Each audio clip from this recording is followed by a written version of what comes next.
Estamos al pie del Castillo Real de Amboise, y Amboise es un lugar importantísimo en la historia de Francia. Estamos en pleno Valle del Loira, y ya sabéis que aquí en el valle pues hay montones de castillos, pero algunos son reales. Entonces, claro, este es uno de ellos, especialmente importante.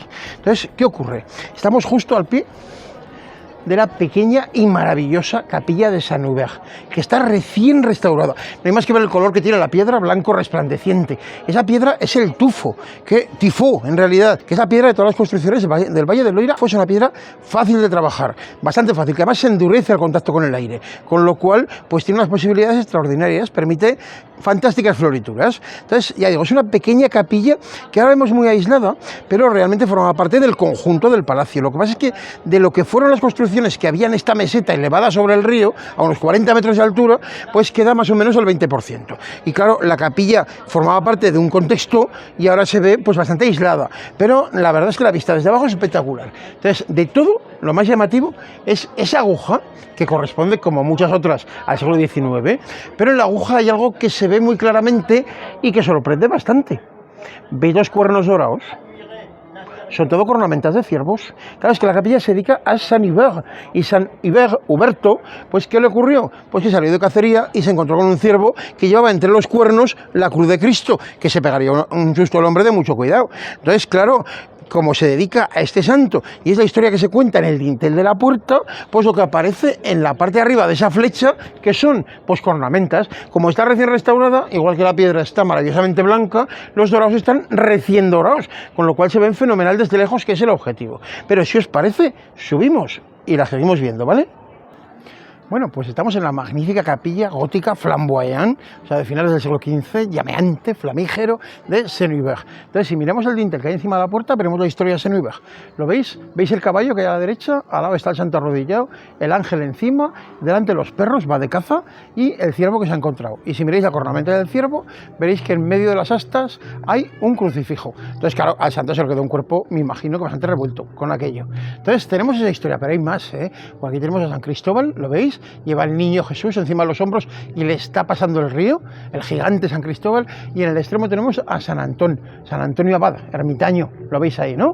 Entonces, por un lado tenemos todo eso.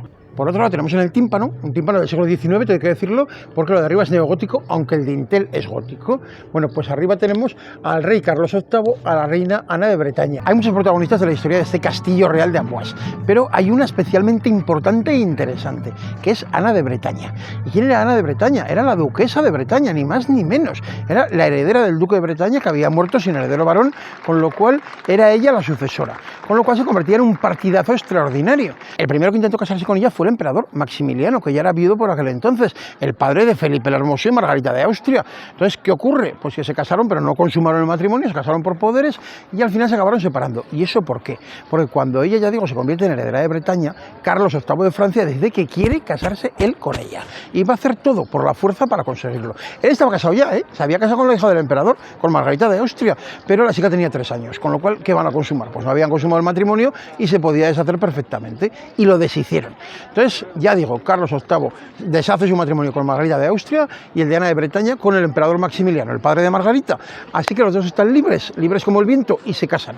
Pero Carlos VIII le obliga a firmar unas capitulaciones matrimoniales tremendas, en las que sobre todo dice una cosa: si me muero antes de que tengas un heredero varón y me sobrevives, que es lo que importa realmente, te tienes que casar con el siguiente rey de Francia. Punto. Y así fue, porque tuvo hijos, pero no llegaron adultos, ni muchísimo menos, murieron muy jovencicos, con lo cual iban pasando los embarazos y los partos y no nacía ningún chico que sobreviviera. Entonces, ¿qué pasa? Cuando muere Carlos VIII, porque muere, se va a un partido de pelota, se da con la cabeza en un dintel de una puerta del castillo de Amboise y a las horas muere. Entonces, ¿qué ocurre? Pues que cuando muere se tiene que casar con el siguiente, y el siguiente es el duque de Orleans. El duque de Orleans está casado, tiene que repudiar a su mujer, consigue la anulación del matrimonio, ya sabéis que siempre se alega lo mismo, con sanguineidad. Entonces consigue la anulación del matrimonio y se casa con Ana de Bretaña también. no tienen chicos, tienen una chica, Claudia de Francia. Hay un sobrino, el hijo del duque de Angulema, el futuro Francisco I.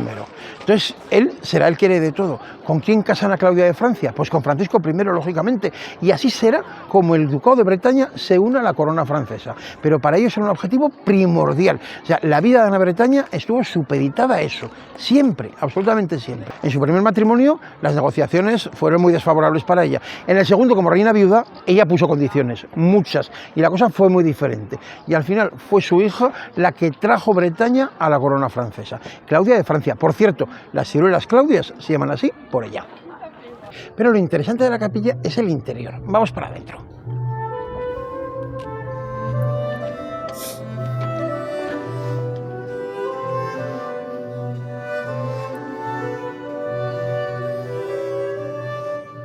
Veis que es una belleza de capilla gótica, pequeña pero encantadora, con esta decoración tan recargada del gótico final, pero sobre todo con un elemento de confort que no es muy habitual, porque veis que aquí lo que hay es una chimenea y allí otra, veis dos. Entonces, claro, es una capilla pequeña para la corte, pero se trata de que se esté bien. Pero aparte de eso hay otra cosa, que es lo verdaderamente conocido e importante, que es esta tumba. ¿Quién hay enterrado aquí? Pues Leonardo da Vinci. Claro, pasa una cosa, Leonardo murió en Amboise, Francisco I le ofreció venirse a Francia, le pagó espléndidamente y a cambio le pidió solamente que le diera conversación. Luego hizo cosas, pero ya digo, lo cuidaron mucho y le dieron un lugar para que viviera, que es el Clos Licée. Está a medio kilómetro de aquí aproximadamente. Es una casa que pertenecía a la madre de Francisco I, a Luisa de Saboya, una mujer brillante de verdad. Entonces Leonardo se instaló allí y allí pasó al final de su vida. Hay montones de representaciones de pintura de historia del siglo XIX, pleno romanticismo, en las que se ve la muerte de Leonardo en brazos de Francisco I. Es una idealización, por supuesto, pero la Francia del XIX pues lo veía así, lo quería ver así. ¿Leonardo está aquí? Pues no lo tenemos muy claro. Continuamos en los jardines, donde hay un busto suyo, y no está allí por casualidad, está marcando el lugar de la tumba. Así que si os parece nos vamos para allá. Bueno, pues la iglesia no está, estuvo aquí, estuvo en esta parte central. No sé si os acordáis que os decía que de lo que fueron las construcciones que había en este lugar, queda como el 20% aproximadamente. Entonces, las que vemos ahora están como aisladas, pero había mucho más. Entonces, aquí estaba esa iglesia y aquí se enterró a Leonardo. Para recordar el lugar exacto, está ese busto suyo allí. ¿Qué pasa? Pues que supuestamente se trasladaron los restos, cuando se tiró esa iglesia, supuestamente se trasladaron a la capilla de Saint-Hubert. Bueno, pues vamos a creernos que es así y ya está. Desde luego, si no está en ese punto exacto, Leonardo está en algún lugar de este entorno. Entonces, bueno, yo creo que eso ya es suficientemente interesante, ¿no? Lo dicho, Amboise y su castillo real tienen elementos de interés por todas partes. Os he contado un poco la historia de la capilla y de la tumba de Leonardo, pero podríamos hablar de más cosas. En otro vídeo continuamos.